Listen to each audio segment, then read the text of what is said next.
but the higher echelon of Israel. So let's talk about elders, let's talk about the so-called elders, let's talk about so-called leaders, let's talk about so-called kings and so-called queens. He was persecuted on every scale, but check this, even he had enough and felt suicidal. But also follow this. This prophet was translated without seeing death. What? What? Sometimes the Most High don't give you what you ask for. What? Let that sink in. What? When I caught that, I was like, wow, that's deep. The man prayed, you know. Most High, you know, his prayer wasn't no long thing, no exaggerated thing, no theatrics, no music to make people go a bit crazy and a bit emotional. He just said straight, kept it 100. Listen, I'm a bit frustrated. I've had enough of my own people, this people, that people. I just want to die, take my life away. He prayed for death, but the Most High, the Most High made the man not see death, bro. He was taken away in the chariot, bro. Are we not like happy that sometimes the Most High don't give you what you ask for? Now we're going to see that this is a reoccurring theme, you know. If you live in a place that's wicked and your heart isn't vexed, there's nothing wrong with the wickedness, there's something wrong with you. It says that Lot was also vexed with the communication of the wicked. If you're not vexed with the wicked, there's something wicked about you. Let's continue, let's advance. This is Jeremiah, or Prophet Jeremiah. He was also known as the weeping prophet. Boy, just always bawling. Well, let's not use bawling.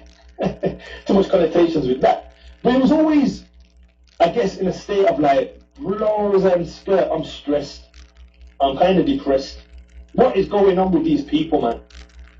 Some of them are better off in church, Yanni, because now they know they're Israelite. They're worse than the church. Sorry, I'm just speaking out loud. Don't mind me.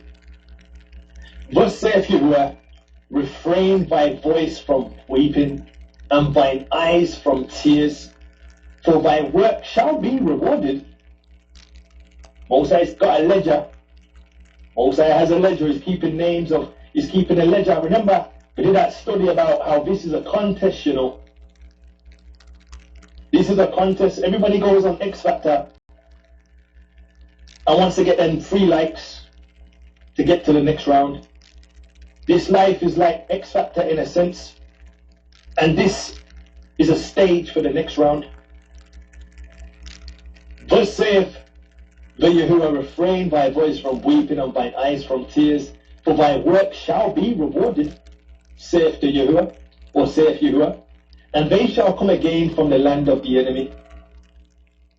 So Yirmiyahu, if we're going to give him an analysis, a psychoanalysis, we would say that he was stressed. Now the difference between, I was trying to look at if there's a difference between stressed and depressed, but they were kind of just showing us synonymous to an extent. But you had King Saul, who I would say was depressed, but I'm not a specialist on stressed or depressed. I think they just sound the same. But he had a different kind of depression. He had an envious depression. Some people have got so much envy, it gave them depression. Oh, sister so-and-so, everybody listens to sister so-and-so, they don't listen to me, and I say the same thing as sister so-and-so. Now you're depressed because of sister so-and-so. Sister so-and-so don't even know why you're depressed. Sister so-and-so is just being sister so-and-so. But you're so badly want to be sister so-and-so that now you're depressed. That's I guess a King Saul state of depression. But Yirmiyahu wasn't in that same bracket. His depression or stress was related to why don't they get it? Stiff-necked people to the bone.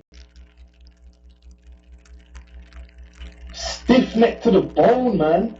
So his stress was like, they don't get it. I want them to get it. I want them to be saved. I want them to know that they're in a race, they're in a contest, they're in these things are going on. They just don't get it. They just don't want salvation, and it's free. But you have to accept it. The Most High don't take a bride by force. He will not force his dowry. but he's already paid the dowry. Now you have to decide whether you as a bride are gonna go to the husband. So you could say Yirmiyahu was very stressed. Then you have Yahya the Baptist, or as is commonly known as John the Baptist. So Matthew says, now when John had heard in prison the works of the Messiah, he sent 2 of his disciples and said unto him, art thou he that should come? Or do we look for another? So in this awakening, you can have skepticism. Is this thing real? I mean, they've touched the Bible. You know, the Bible's been touched by Masons. Yes, we'll bring that out at a future state or date. Can it be trusted? Is this really what it is, or do we look another?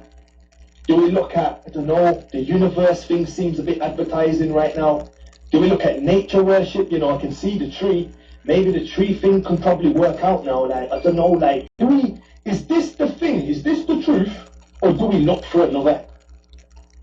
Now, Yahya is similar to Eliyahu because it says that Yahya came in the spirit of Eliyahu. He came in that same manner as Elijah.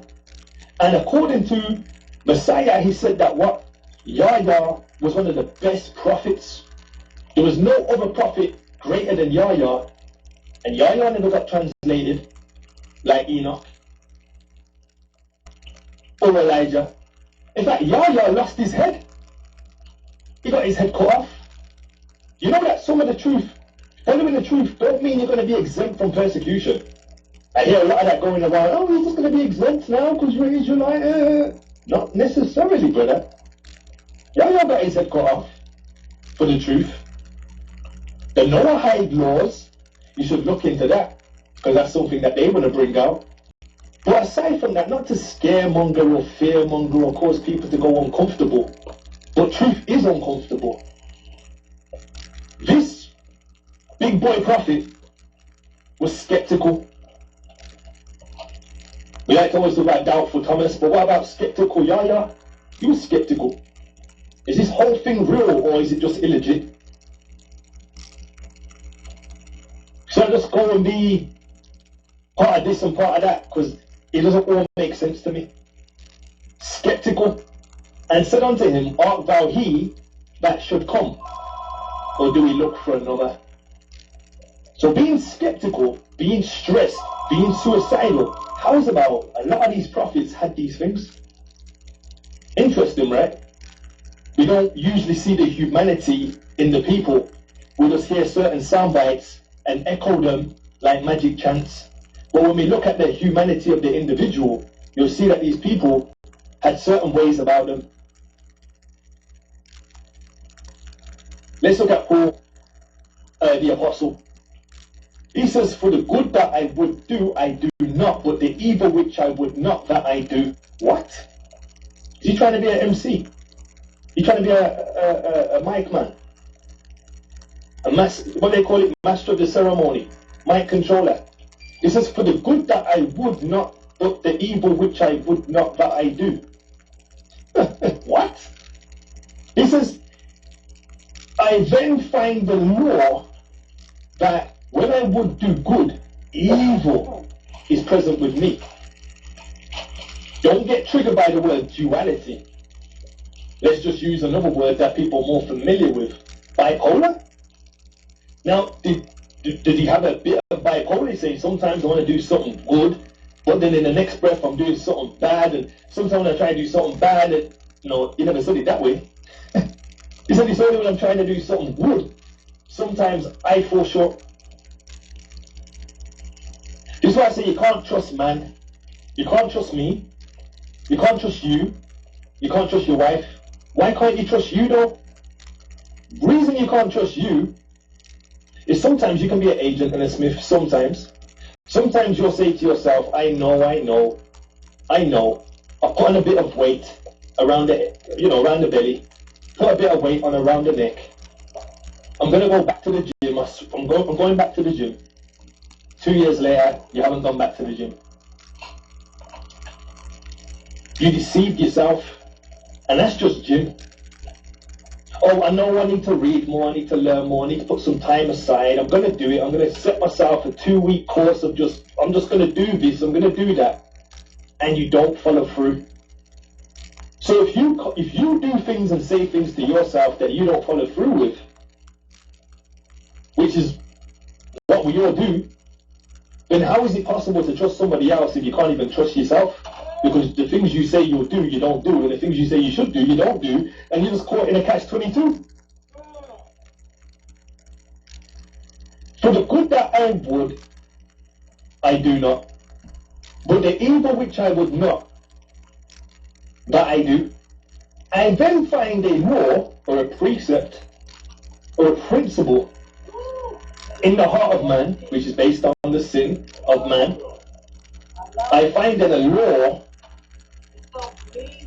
that when I would do good, evil is present with me.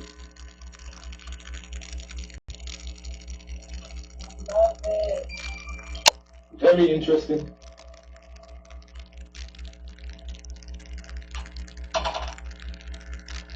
Now, Yahushua, he says, or should I say, they said, sometimes people would character assassinate you when you walk on this walk. Sometimes your whole character will be assassinated and you haven't done anything but give bread and fish and put time aside. But your character will be assassinated at work. Everybody knows you at work is the good guy. Your colleague hasn't brought in his packed lunch. You give him some jollof rice. You give him a samosa. You give him a patty. You give him shepherd's pie and chips. You give him something every time. Everybody knows you are that guy at work that everybody can depend on.